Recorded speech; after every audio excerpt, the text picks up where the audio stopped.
중국 2배, 러시아 5배. 전 세계는 지금 전에 없는 글로벌 군비 경쟁의 시대로 접어들었습니다.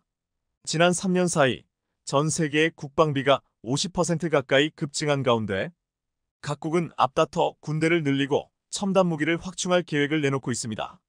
특히 중국은 2배, 러시아는 5배나 국방비를 늘리면서 부동의 1위였던 미국까지 위협하고 있습니다. 여기에 긴장한 폴란드, 루마니아 등 동구권 국가들 역시 군비 경쟁에 뛰어들 수밖에 없는 상황이 되어가고 있습니다.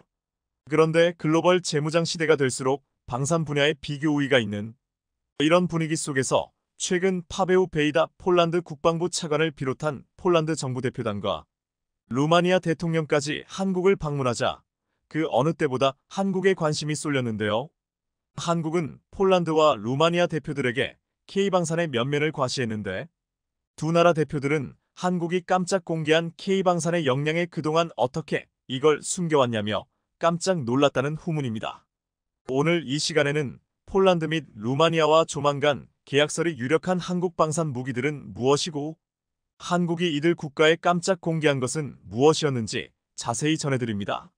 지난 3월 나토의 대규모 연합훈련인 드래곤 24에서 K 흑표 전차는 무려 4KM 표적을 정확히 명중시키러 나토 훈련에 참가한 나라들을 놀라게 했습니다. 흑표 전차 초도분이 폴란드에 도착했을 때 2.7km 떨어진 표적을 정확히 맞추자 한국까지 달려가 맞이한 폴란드 대통령은 큰 만족을 표시했습니다. 그런데 이번에는 무려 4km 나 떨어져 있는 표적을 정확히 맞췄으니 커다란 화제가 되고도 남았습니다. 지난 23일 폴란드 방산 전문지 밀메그 MILMAG는 파베우 베이다 국방부 차관과 마르친 쿨라세크 국가자산부 차관 등 폴란드 정부 대표단이 한국을 방문 중이며 이번 폴란드 대표단은 방한 기간 한국 무기의 생산 이전을 집중 논의했다고 보도했습니다. 한화에어로스페이스의 K9 자주포와 현대로템의 K 전차 수출의 조건으로 논의됐던 기술 전수와 현지 생산 그리고 추가 계약의 선제 조건이었던 금융 지원을 협의하고자 한 것입니다.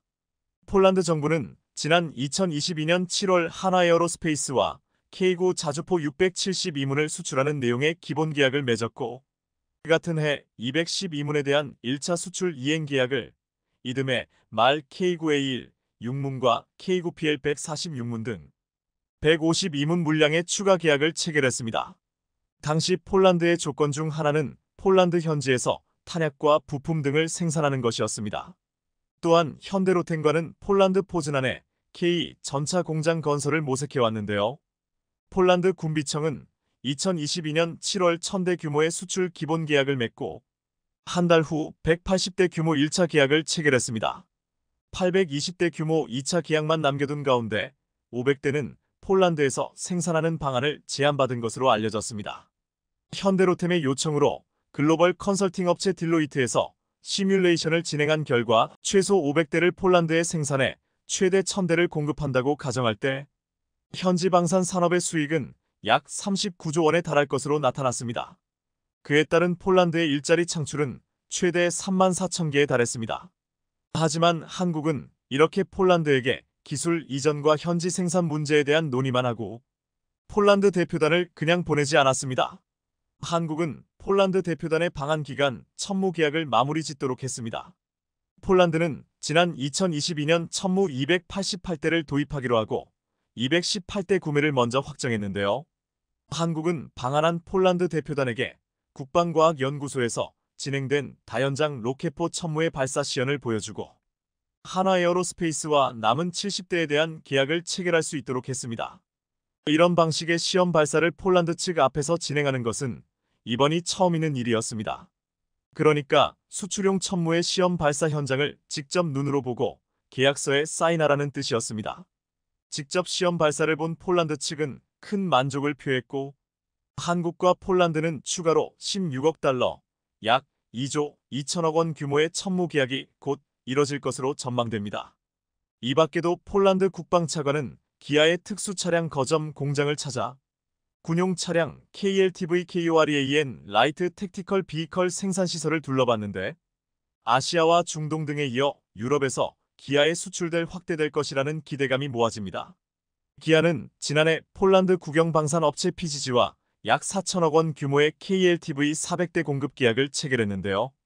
현지 정부의 승인을 받고 현지 맞춤형으로 제작, 레그완 LGWAN이라는 이름으로 수출을 추진했습니다. 이미 최근 초도 물량을 인도했다고 2030년까지 납품을 완료할 것으로 알려졌는데 이를 계기로 추가 수주를 꾀하고 있습니다. 그런데 같은 기간 한국을 방문한 동국원의 정상이 있었습니다. 바로 원자력 발전과 K방산에 관심이 큰 루마니아 대통령이었습니다. 루마니아는 현재 90문 규모의 자주포 도입을 계획 중입니다. 입찰에 독일과 티르키의 방산 기업이 뛰어들었는데 이 중 한화에어로스페이스의 K구 채택 가능성이 높습니다. 1차로 54문 약 1조 3천억 원 규모의 계약이 상반기 중 체결될 것으로 전망되고 여기에 K10 탄약 운반 장갑차 36대도 함께 계약을 추진 중입니다. 또 K 전차와 레드백 장갑차 구매도 검토하고 있는데요.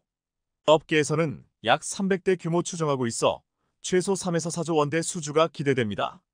또한 LIGNX1의 휴대용 지대공 유도무기 신궁 54기 도입도 추진하고 있는데요. 이것만 해도 1,200억 원대 규모로 예상됩니다. 한국은 K 흑표 전차만이 아니라 루마니아 대통령에게 폴란드와 마찬가지로 국방과학연구소에서 진행된 다연장 로켓포 천무의 발사 시연을 보여주었습니다. 천무 시험 발사를 폴란드 대표단과 루마니아 대통령은 천무의 정확성과 빼어난 성능을 보고 감탄했다고 전해지는데요. 방산업계에서는 루마니아와 총 1조 2,500억 원 규모의 K9 자주포 계약과 폴란드와는 2조 2천억 원 규모의 천무 70여 대 수출 계약 역시 임박한 것으로 예상하고 있습니다. 그런데 천무까지가 끝이 아니었습니다. 더 있었습니다. 한국은 폴란드 정부 대표단과 루마니아 대통령이 온 김에 이것까지 공개했습니다. 바로 한국이 독자 개발한 차세대 전투기 KF-21입니다. 폴란드 매체 WP테크는 폴란드 대표단이 한국을 방문하기 직전 이런 제목의 기사를 게재했습니다. 폴란드는 계획을 바꿔야 하나? F-35 예상보다 가격이 너무 높다. 2020년 폴란드는 미국 로키드 마틴의 F-35A 32대를 46억 달러에 계약했습니다. 원래는 2026년에서 2030년에 배송될 예정이었습니다. 하지만 코로나 팬데믹과 우크라이나 전쟁 등으로 예상보다 배정 일정은 늦어질 전망입니다. 그럼에도 폴란드는 F-35를 32대나 더 추가 구매할 것이라고 발표했습니다. 초기 32대도 언제 받을지 모르는데 또 32대를 추가로 사겠다니. 그런데 폴란드의 계획은 어쩌면 작은 문제 때문에 포기 수순을 밟을지도 모릅니다. 무엇보다 최근 미국 감사기관의 발표가 폴란드에게 적지 않은 충격을 주었습니다. 미국 감사기관 GAO에 따르면 지난 2018년에 비해 2023년 자료를 보면 F-35의 유지 비용은 무려 44%나 증가했습니다. 얼마 전까지만 해도 F-35A 1대를 유지하는 데 드는 비용이 410만 달러면 됐는데 지금은 660만 달러에 달했습니다.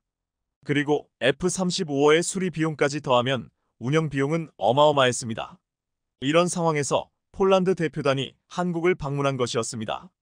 폴란드 방산 매체들은 한국은 폴란드 대표단의 FA-50을 보여준다고 했지만 한국의 의도는 KF-21을 보여주는 것일 거라고 예상했는데 이것은 적중했습니다. 한국방위사업청은 폴란드 대표단과 루마니아 대통령이 방문한 시기에 놀라운 영상까지 공개했습니다. 제목은 KF-21을 얼리면 어떻게 될까? 였습니다. 영상은 KF-21 시제 4호기가 국방과학연구소 해미 시험장에서 저온강 우결빙 등 극한의 환경에서 정상 작동할 수 있는지의 여부를 검증하는 전기체 환경시험을 통과했다는 내용이었습니다. 영상 속 KF-21은 얼음이 기체를 모두 덮을 정도로 극한의 추위 속에서도 정상 작동하는 늠름한 모습을 보여주고 있었습니다. KF-21은 지난 2016년 개발 착수 이후 지난해 6호기까지 모든 시제기가 초음속 비행, 공대공 무장분리 시험 등을 통해 최초 시험 평가를 완수했으며 잠정 전투용 적합 판정도 받았습니다. 올해 들어 선진한 1월 높은 각도로 상승한 후에도 안정적인 비행이 가능함을 증명하는 고받음각 조종안전성 비행시험을 성공적으로 수행했고 3월에는 첫 공중급류 비행시험을 성공적으로 마쳤습니다. 그리고 극한의 환경에서도 정상 작동하는 시험까지 통과한 것입니다. 앞으로 능동 위상 배열 AESA 레이더와 연동한 공대공 무장발사 시험, 전자전 시험까지 통과하면 무적의 차세대 전투기가 될 것입니다. 그럼 한국은 왜 하필 폴란드와 루마니아 등 동구권 대표단이 방한했을 때의 영상을 공개했을까요?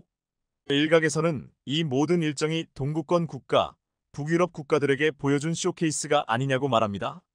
폴란드와 루마니아는 동구권 국가로서 늘 추위와 싸워야 하는 나라인데요. KF-21처럼 추위와 극한의 환경을 잘 극복할 수 있는 전투기라야 비싼 값을 주로도 후회하지 않는다는 메시지나 다름없었다는 것입니다. 가격은 물론 유지비도 많이 들고 또 언제 배송받을지도 알 수 없는 F-35를 추가 구매하느니 추가 구매분은 KF-21이 어떻게 했느냐는 일종의 제안을 했다는 뜻입니다. 이미 폴란드는 FA-50을 구매했고 KF-21에도 관심이 많은 만큼 가장 가능성 높은 나라로 꼽히고 있는데요. 그런데 폴란드 대표단이 방한하기 직전 인도네시아 매체들은 한국이 다른 사업 파트너를 구할까봐 우려가 됐는지 이렇게 견제구를 날렸습니다. 인도네시아는 공동개발국이기 때문에 한국은 어떤 경우에도 KF-21 전투기의 공동개발국인 인도네시아 국기를 떼어낼 수 없다. 이렇게 자기들은 분담금 지불 약속을 이행하지 않으면서 공동개발국으로서의 지위는 계속 누리려고 하고 있었습니다. 하지만 국내 네티즌들은 이렇게 응수했습니다. 인도네시아 국기를 KF-21 기체에서 떼어낼 필요는 없다. 인니 국기를 이렇게 돌려놓으면 폴란드 국기가 된다.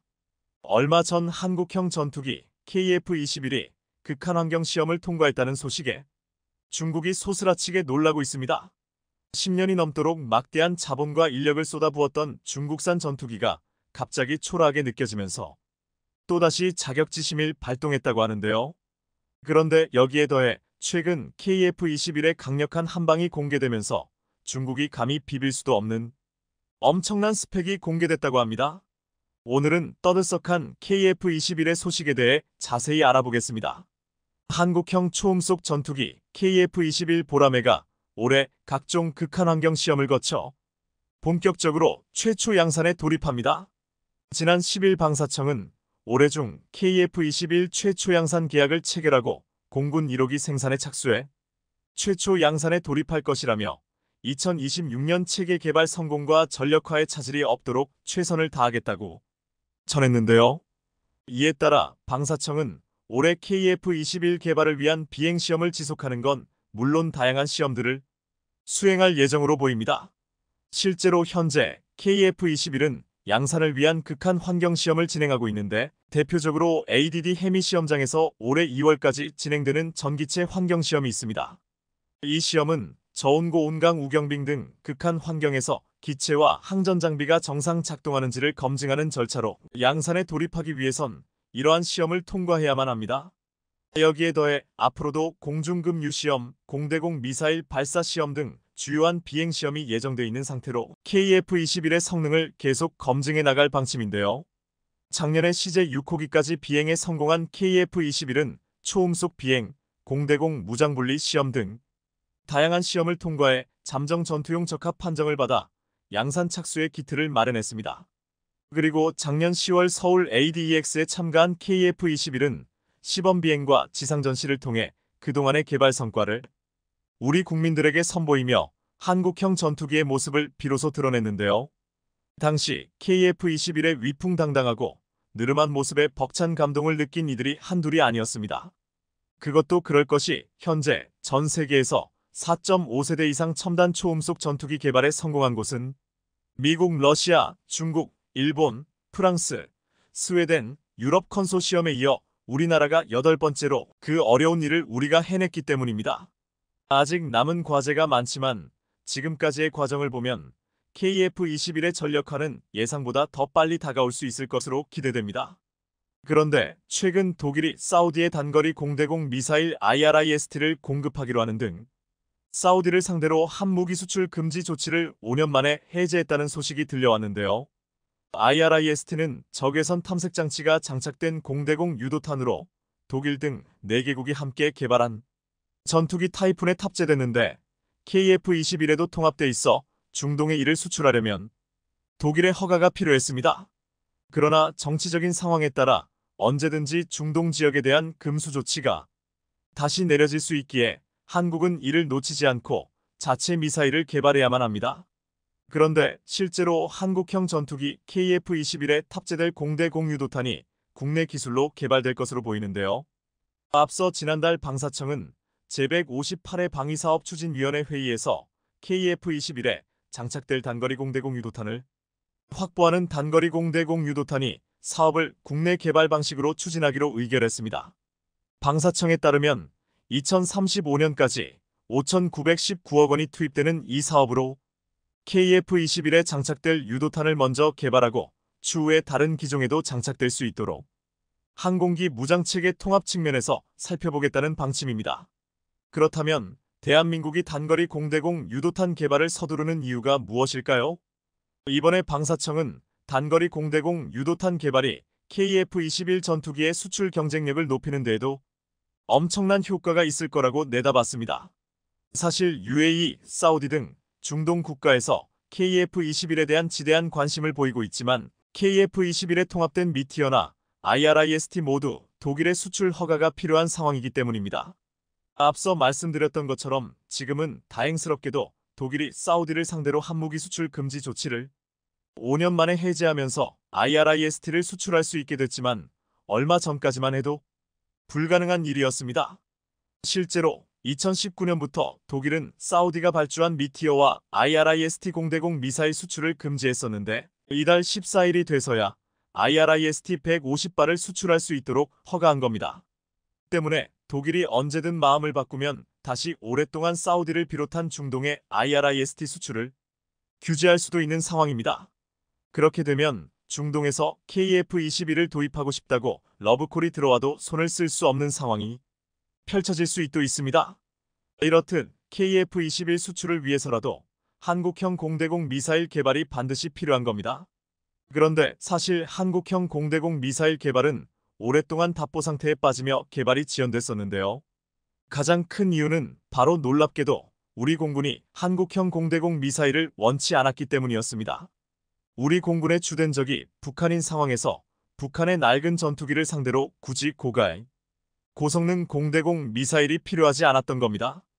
또한 현재는 우리 공군에선 미국제 공대공 미사일을 사용하고 있는데 미국 국무부가 자국산 전투기 외에 외국제 공대공 미사일의 통합을 잘 허가하지 않는 것으로 유명한 만큼 한국형 공대공 미사일을 개발한다고 하더라도 우리 공군의 주력기에 통합되지 못할 가능성도 있었습니다. 이런 복합적인 이유들로 얼마 전까지만 해도 한국형 공대공 미사일 개발에 적극적으로 나서지 못했던 상황이었습니다. 그런데 역시나 미국 정부가 KF-21에 대한 공대공 무장 통합을 거부하면서 이제는 더 이상 이런 고민을 할 필요가 없어졌습니다. 내친 김에 한국은 한국형 공대공 미사일을 등장 시점에 세계 최고급 성능을 갖출 수 있도록 모든 역량을 쏟아붓는다는 방침입니다. 그리고 이것은 충분히 실현 가능한 이야기로 실제로 한국은 후발주자이기에 사용할 수 있는 기술이 보다 고도화될 수밖에 없고 한국형 공대공 미사일은 상대적으로 가격 경쟁력 확보가 어렵기 때문에 높은 성능을 발휘할 필요성이 있습니다. 그래서 방사청의 목표는 이스라엘과 유럽제 공대공 미사일과 경쟁할 수 있는 가격과 그 이상의 성능을 확보하는 게 목표라고 합니다. 이에 따라 한국은 첨단 무기체계의 국내 개발을 통한 자주국방 능력이 향상되는 것과 동시에 KF-21 해외 수출을 노리고 있던 찰나에 엄청난 시너지 효과가 나타날 것으로 기대되는데요. 이런 상황에 최근 중국 관영 매체는 올해 특집 기사를 내보내며 대한민국이 개발 중인 KF-21 전투기 복저형 등장을 우려하며 크게 긴장하는 모습을 적나라하게 드러냈습니다. 스텔스 전투기로도 개발될 수 있는 KF-21의 성능과 잠재력에 주눅이 드는 등 중국의 제-20 전투기를 비교하는 외신을 향해 불만을 토로하면서 애꿎은 탓만 해댔는데요. 사실 중국에서는 제-20 전투기가 미국산 전투기보다 성능이 더 뛰어나다고 자화자찬을 했었는데 이번 일로 이 모든 게 거짓말이었음을 다시 한번 상기시켜줬습니다. 이렇듯 중국 언론이 KF-21 개발에 예민한 반응을 보이고 있는 건 제-20 전투기가 개발된 지 벌써 10년이 훌쩍 지난 상황에 겨우 복저형을 개발했다는 점에서 KF-21과 엄청나게 비교가 되고 있기 때문인 것으로 분석됩니다. 이런 사실에 중국은 엄청난 충격을 받았으며 실제로 KF-21가 5세대 전투기처럼 내부 무장창과 안테나를 탑재하면 곧바로 스텔스 전투기로 거듭날 수 있다는 사실을 받아들이지 못하고 있는 것으로 보입니다. 사실 중국이 이렇게 긴장하는 이유는 KF-21 전투기 자체만으로 중국에게 강력한 위협이기도 하고 중국 전투기 수출 시장을 차단시켜버릴 아주 강력한 후보이기 때문입니다. 특히나 여기에 더해 KF-21 완성과 더불어 추후 한국형 공대공 미사일 개발까지 완료되면 수출 요청이 쇄도할 게 불 보듯 뻔해 엄청나게 의식하고 있는 것으로 보이는데요. 그런데 사실 작년에도 KAI는 폴란드 FA-50 수출 효과에 힘입어 매출 3조 원을 기록하는 역대급 실적을 다시 쓰는 등 쾌재를 부르고 있는 상황으로 이러한 기조는 올해도 이어질 것으로 기대됩니다.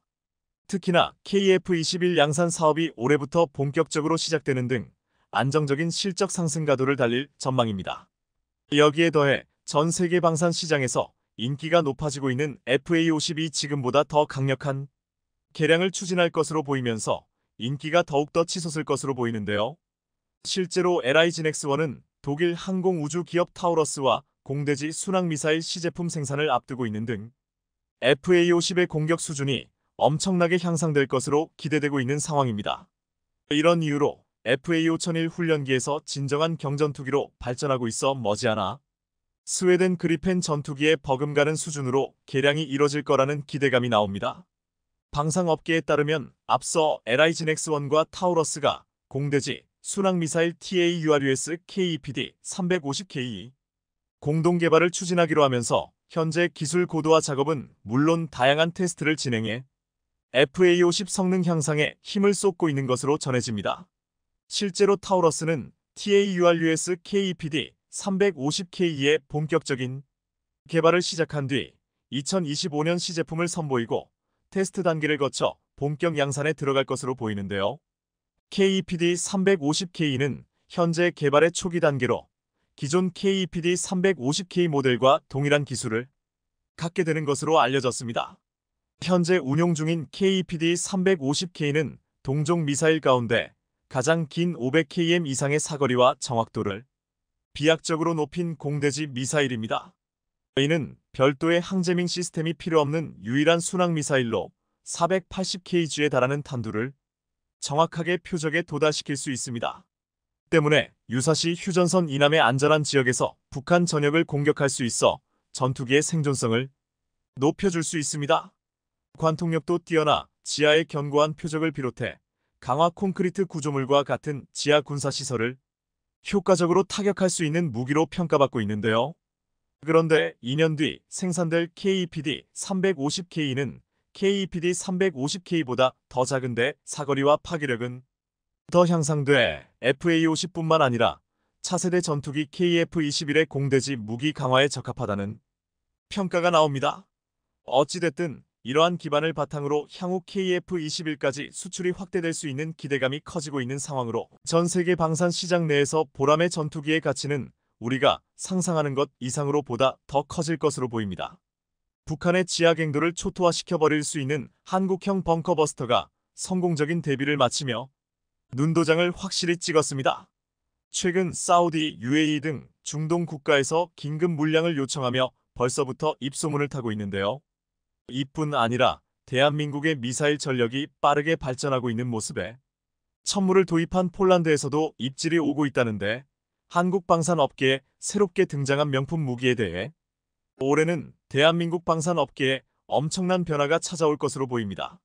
올해 첫 방산 수출이 다름 아닌 미사일이 될 것으로 보이면서 방산 수출 다변화의 한 획이 그어질 전망인데요.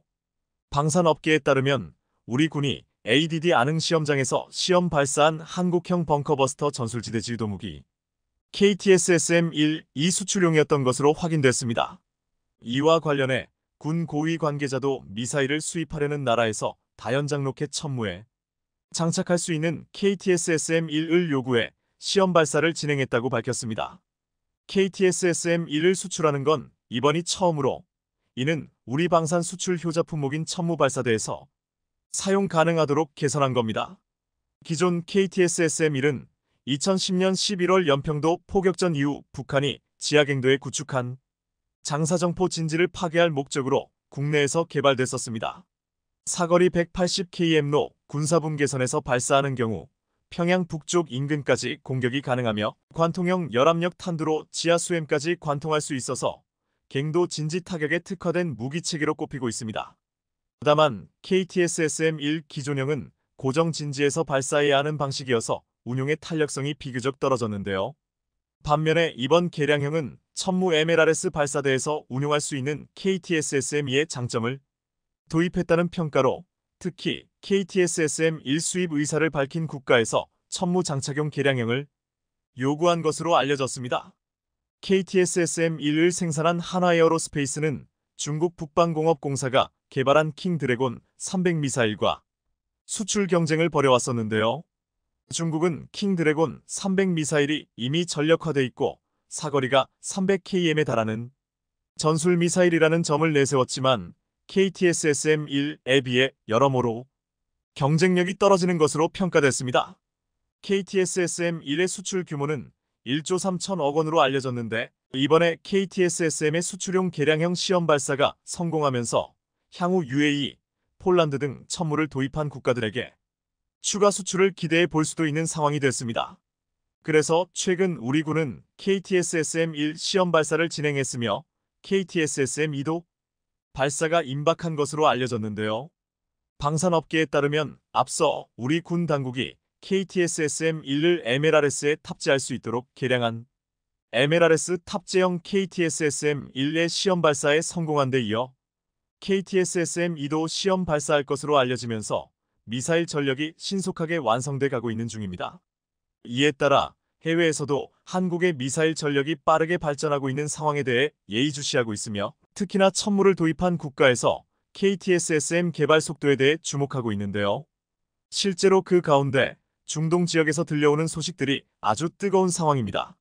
앞서 작년 4월 해외 밀리터리 매치 밀러테리 리크는 사우디 국방부가 그동안 베일에 가려져 있던 K239 천무에 대한 사진과 영상을 처음으로 공개했다는 내용의 기사를 보도해 전 세계 방산업계를 발칵 뒤집어 놓았는데요.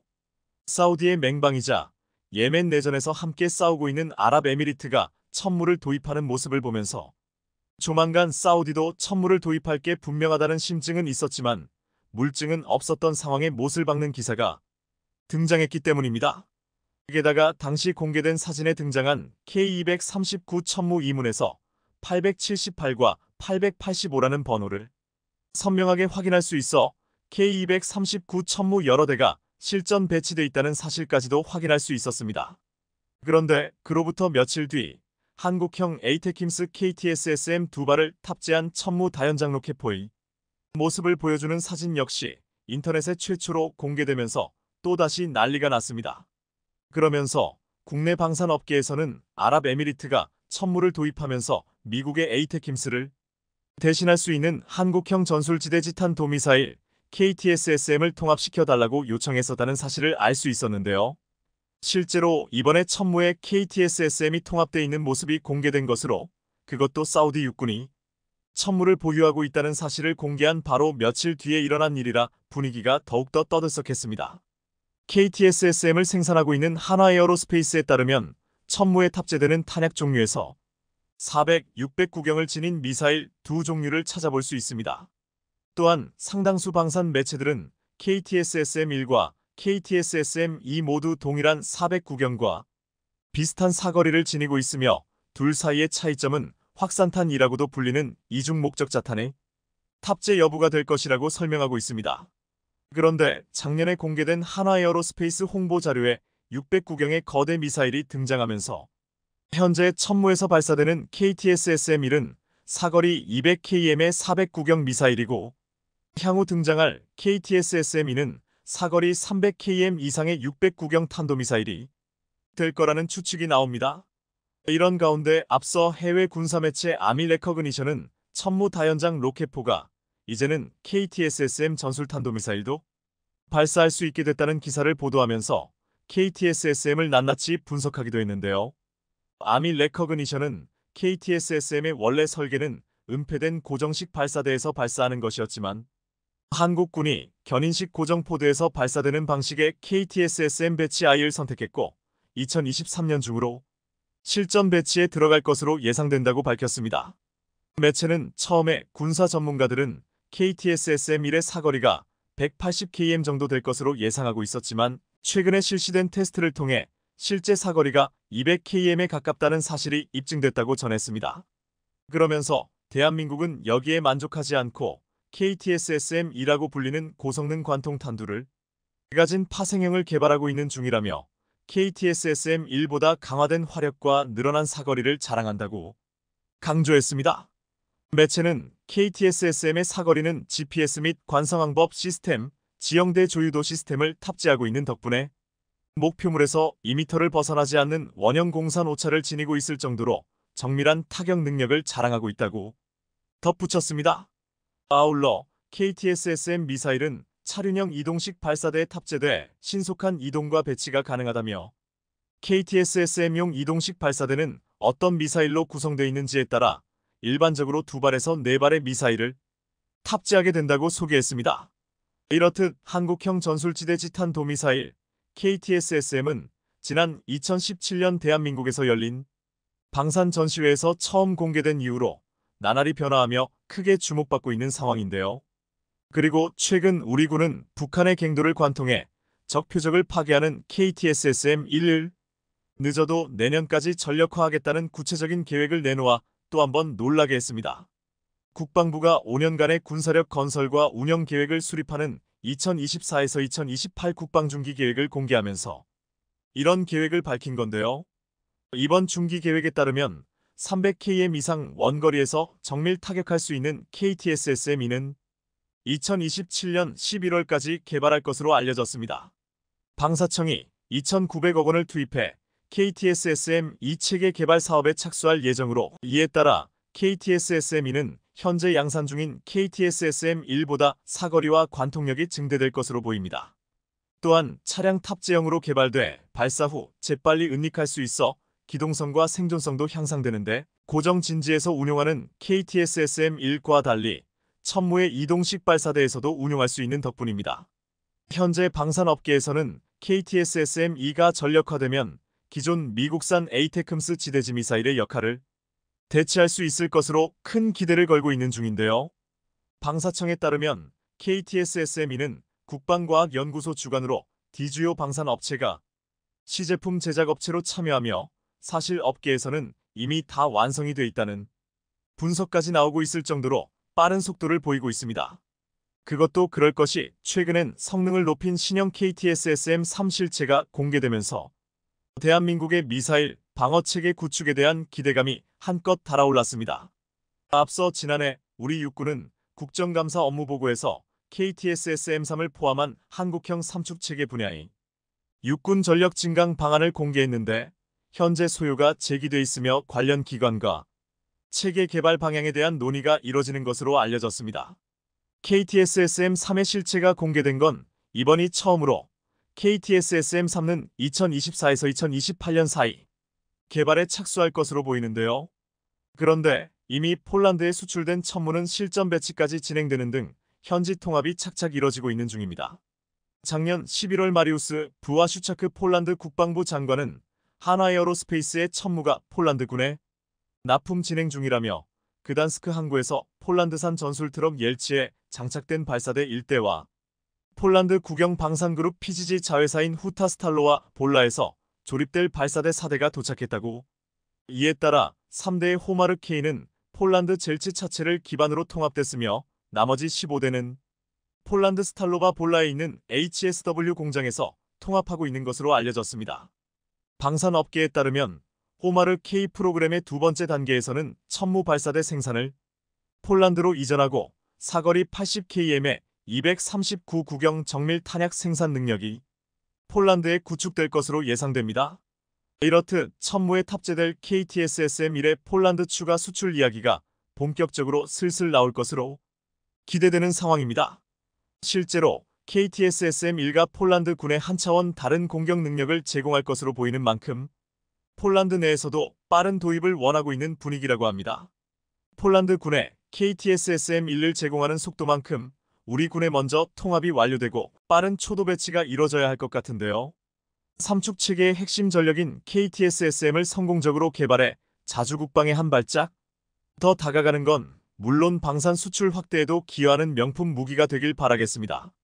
얼마 전 열린 MADEX 2023에선 한국형 항공모함의 실체가 드러나면서 전 세계 방산업계 관계자들로부터 우레와 같은 박수와 함성이 나와 큰 화제가 됐습니다. 실제로 당시 현장에선 과거와 전혀 다른 모습으로 거듭난 중형 항모의 모습을 띤 한국형 항모가 등장하자 한국에서 아시아 최강 항모가 탄생한다며 난리법석이었습니다. 그런데 이것 말고도 국내 방산업계에서 또 하나 주목해야 할 것이 있는데요. 바로 떠다니는 미사일 기지, 바다의 무기고 움직이는 해상 미사일 탄약고라는 수식어가 따라다니는 합동화력함입니다. 실제로 합동화력함은 괴물 미사일 현무 500발을 퍼붓는 등 단 한 발만으로도 단숨에 북한을 초토화시킬 수 있는 역대급으로 벌써부터 북한을 벌벌 떨게 하고 있다는데요. 미국도 포기한 일을 한국이 세계 최초로 하고 있어 전 세계 방산업계가 발칵 뒤집혔다고 하는데 자세히 알아보겠습니다. 잘 나가는 대한민국 방산업계의 또 하나의 거대한 한 획이 그어질 전망입니다. 앞서 얼마 전 하나그룹은 대우조선해양을 인수한 뒤 하나오션으로 사명을 변경하고 조선업계를 향한 고강도 드라이브를 걸었는데요. 하나오션 출범으로 14년 만에 조선업의 꿈을 이룬 하나그룹은 방산 DNA를 주입하기 위해 공을 들이고 있는데 대규모 함정 수주를 따내는 게 당장의 특급 미션입니다.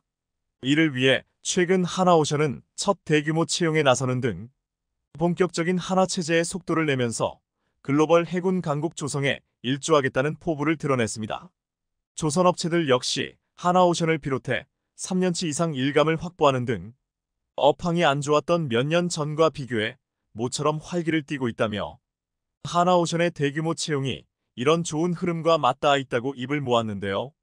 특히나 하나오션은 출범 이후 처음으로 참가한 MADEX 2023에서 차세대 호위함 한국형 구축함 개발 사업을 정조준하며 수상한 명가 재건이라는 목표를 달성하기 위한 첫 관문을 성공적으로 통과했습니다. 이번 방산 전시회에서 하나오션은 주력 수상함 사종을 공개했는데 바로 울산급 배치3 FFX, KDDX, 한국형 차세대 스마트 구축함, 합동화력함이 그 주인공이었습니다. 이렇듯 이번 MADEX 2023에선 하나오션의 부스가 난리가 났다고 하는데요. 다름 아닌 괴물 미사일로 불리는 현무호를 비롯해 최대 100발 안팎의 각종 탄도순항 유격 미사일들을 탑재해 북한 미사일 기지를 초토화할 수 있는 합동화력함 때문이었습니다. 이전에 얘기만 나왔던 합동화력함이 이번에 실제 모형이 처음 공개되자 엄청난 이목이 쏠렸던 것으로 이 같은 함정의 도입 추진은 세계에서 처음이라 더욱더 주목됐습니다. 방산업계에 따르면 하나오션은 지난 7일 부산 백스코에서 열린 MADEX 2023에서 합동화력함 모형을 처음으로 공개했습니다. 공개된 합동화력함은 대형 이지스 구축함 크기인 배수량 8,000T급으로 길이 150m, 폭 20여m에 달하며 특히 예상보다 많은 약 100기의 미사일 수직 발사기 VLS들이 장착돼 뜨거운 관심을 받았는데요. 당초 검토됐던 합동화력함은 5,000T급에 80기의 미사일 수직 발사기를 탑재하는 형태였는데 예상과 달리 외형이 스텔스함 구축함 형태를 띠는 등 화력도 계획보다 강화된 탑재 미사일 숫자가 늘어나면서 한껏 힘을 실은 모습이었습니다. 사실 그동안 우리 해군은 몇 년 전부터 합동화력함의 구성이나 목표에 대해 연구를 진행해 왔는데 공식적으로 합동화력함을 건조하겠다고 밝힌 건 2018년 국회 국정감사 때였습니다. 그러던 중 앞서 4월 당시 대우조선해양이 합동화력함의 개념 설계 계약을 따내는데 성공했고 하나가 대우조선해양을 인수하면서 뒤를 잇게 됐습니다. 그리고 마침내 MADEX 2023에서 합동화력함 개념 모델이 처음 공개된 겁니다. 개념 설계는 말 그대로 개념을 잡는 것으로 세부적인 부품 하나하나까지 정하지 않지만 길이, 폭, 무게, 사용 장비의 큰 틀을 잡고 어떤 성능을 낼 수 있을지 가격과 제작 시간은 어떻게 될지 예측하는 설계입니다. 그런데 앞서 4월에 대우조선해양이 개념 설계 우선 협상 대상자로 선정됐다고 하니 이를 시작한 지 불과 2달 정도밖에 흐르지 않은 건데요.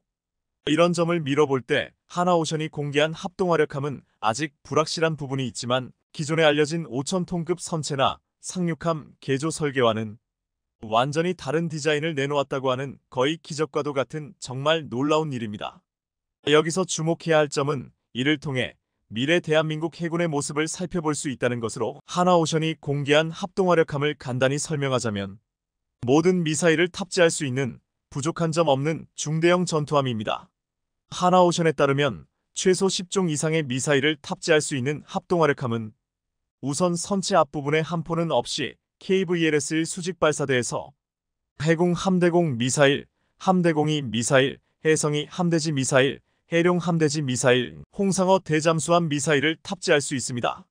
선체 중앙에 배치된 KVLS 수직 발사대에서는 현무 42함대지 탄도미사일과 초음속 대함미사일을 장착할 수 있는데요. 여기에 초대형 미사일 3종이 추가되는데 15기가 장착된 초대형 미사일의 경우 길이 10에서 13m의 트라이던트급 대형 탄도미사일을 4기의 기립형 발사대에는 길이 20m 정도의 미니트맨급 미사일을 탑재할 수 있습니다. 또한 가장 뒤쪽에 설치되어 있는 건 대한항공이 누리호 기술을 사용해 제작할 25m 길이의 500kg급 소형 위성 발사체입니다. 즉 하나오션이 지금까지 한국이 개발한 거의 모든 장거리 순항 및 탄도미사일과 ADD가 비밀리에 개발한 초고위력 미사일을 모두 탑재할 수 있도록 합동화력함 설계를 진행하고 있다는 사실을 확인할 수 있는데요. 다만 정조대왕급 이지스함에 정착될 현무 42 함대지 탄도유도탄보다 큰 미사일들은 아직 정확한 운용 방식이 확정된 것은 아니라고 합니다. 그래서 합동화력함의 현실적 모습은 ICBM급 초거대 미사일을 운용하는 것보다 해성이 아음속 순항미사일, 초음속 대함미사일, 현무 42 미사일 3종을 운용하는 모델을 먼저 건조할 가능성이 크다는 게 방산업계의 관측입니다. 실제로 하나오션은 모형과 달리 KLVSE와 미래형 지상공격 함포를 장착한 모델도 이미 디자인한 것으로 알려져 있는데요. KLVSE와 미래형 함포를 장착한 합동화력함의 경우 동해상에서 전개해 유사시 활공 유도, 포탄을 장착한 장거리 함포로 해병대의 상륙작전을 지원한다는 목표입니다. 또한 현무 42 미사일과 해성이 미사일로 1시간 내 100곳 이상의 북한 핵심 표적을 타격하는 임무에 투입될 수 있을 것으로 보입니다. 특히나 합동화력함의 스펙 중 가장 관심을 끌고 있는 건 함정 뒤편에 있는 길이 20m가량에 달하는 4기의 기립형 발사대인데요. 이는 평양 주석궁과 지하 100m 깊이에 있는 이른바 김정은 벙커를 한 발에 무력화할 수 있는 괴물 미사일 현무5를 탑재하기 위한 것으로 분석되고 있습니다. 현무5 4발이면 주석궁 일대 등 북한 권력의 중심부를 초토화할 수 있는 수준이라 떠다니는 미사일 기지라고 해도 과언이 아닙니다. 대북 대량 응징 보복 핵심 무기인 현무5는 세계 최대 중량인 8에서 9톤의 탄두를 탑재하는데 실제로 탄두 중량을 줄일 경우 3000km 비행할 수 있어 중거리 탄도미사일로 전환될 수도 있습니다. 앞서 올해 초 시험 비행에 성공한 고체 연료 위성 발사체로 인해 현무5 개발에 가속도가 붙으면서 합동화력함에 탑재될 일만 남았는데요. 물론 한국 해군은 합동화력함이 아니더라도 현재도 수상함과 잠수함으로 지상공격 임무를 수행할 수 있습니다. 그러나 합동화력함은 수상함과 전투기들과 달리 일시에 지상 목표에 대규모 화력을 퍼부을 수 있다는 장점이 있어 오롯이 지상 공격에 집중하는 함정이라는 점이 다릅니다. 합동화력함의 또 다른 이점은 포착이 어렵고 공격 수단도 마땅치 않다는 점으로 북한이 자랑하는 특수전 부대들의 공격도 쉽게 피할 수 있습니다. 한국이 이렇게 합동화력함에 공을 들이고 있는 건 미국조차 포기한 그야말로 아무도 닿은 적 없는 미지의 영역에 처음 도전하는 전투함이라서 그렇습니다. 앞서 1990년대 미 해군은 토마호크 함대지 크루즈 미사일이 걸프전에서 크게 활약하자 크루즈 미사일 수백 발을 대량으로 탑재한 아스널 10의 건조를 추진했었습니다. 가성비를 살리기 위해 강력한 스텔스 성능을 갖추되 함정 방어 미사일과 함포는 탑재하지 않고 미사일만 탑재한 병기고함이었는데 안타깝게도 논란이 많아 취소됐습니다. 우리 합동화력함이 세계 최초 사례라는 평가가 나오는 이유인데요. 군 당국에 따르면 합동화력함은 올해 안에 기본 설계를 완료하고 내년부터 상세 설계에 착수해 2020년대 후반까지 도입하는 목표를 갖고 있다고 합니다. 북핵 위협이 날로 고도화되는 지금 당장 전쟁이라면 보복할 수 있는 가장 중요한 무기체계가 바로 합동화력함인데요. 합동화력함의 탄도미사일은 몇 분 안에 즉각 북한의 핵심 목표 수십 곳을 타격할 수 있는 중요한 우리의 자산으로 우리 해군과 방위산업계가 머리를 맞대어 엄청난 결과를 내놓아 전 세계 방위산업의 새로운 역사를 쓰길 응원하겠습니다.